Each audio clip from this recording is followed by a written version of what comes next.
దశాబ్ద కాలం పూర్తయింది. రాష్ట్ర సాధన కోసం ప్రాణాలు అర్పించిన అమరులకు ఈ సందర్భంగా నా నివాళులు అర్పిస్తున్నాను.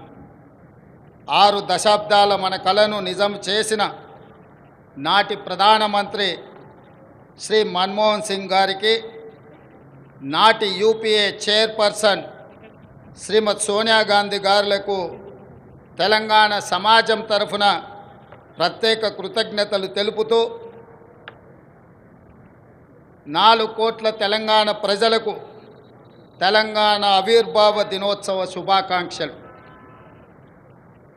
స్వేచ్ఛ తెలంగాణ జీవన శైలిలో భాగం.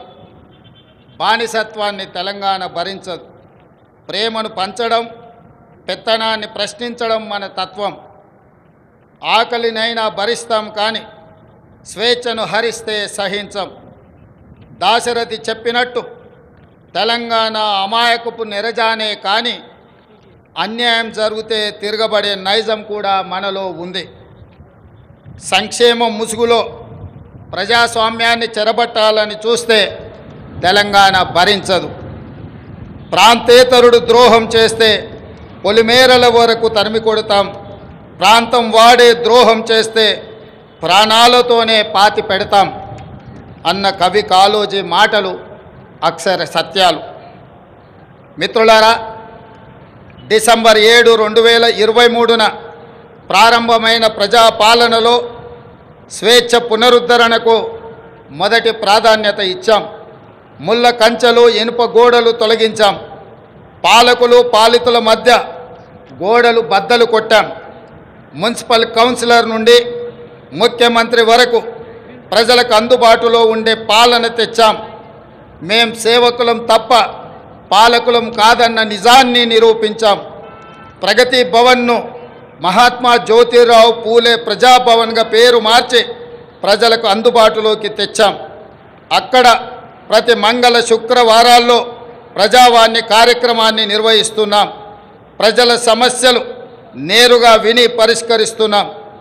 ఆనాడు సచివాలయంలోకి ఈరోజు సామాన్యుడు కూడా రాగలిగే పరిస్థితి తెచ్చాం. ఇందిరా పార్కులో ధర్నా చౌక్కి అనుమతి ఇచ్చాం. మీడియాకు స్వేచ్ఛనిచ్చాం. ప్రతిపక్షానికి గౌరవం ఇచ్చాం.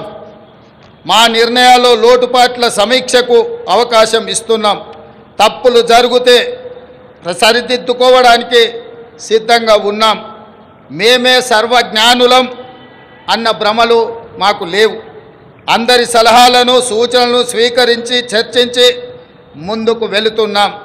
ప్రజలకు స్వేచ్ఛ, సామాజిక న్యాయం, సమాన అవకాశాలు ఇవ్వాలన్నది మా ప్రభుత్వం యొక్క ప్రాధాన్యత. జూన్ 2, 2014 నాడు తెలంగాణ భౌగోళిక ఆకాంక్ష నెరవేరింది. అంతటితో మనము లక్ష్యం చేరినట్టు కాదు. ఉద్యమ లక్ష్యాలు, అమరుల ఆశయాలు సాధించిన నాడే తెలంగాణ సాధనకు సార్థకత వస్తుంది. దశాబ్ద కాలం అన్నది ఒక మైలురాయి. ప్రజల ఆశలు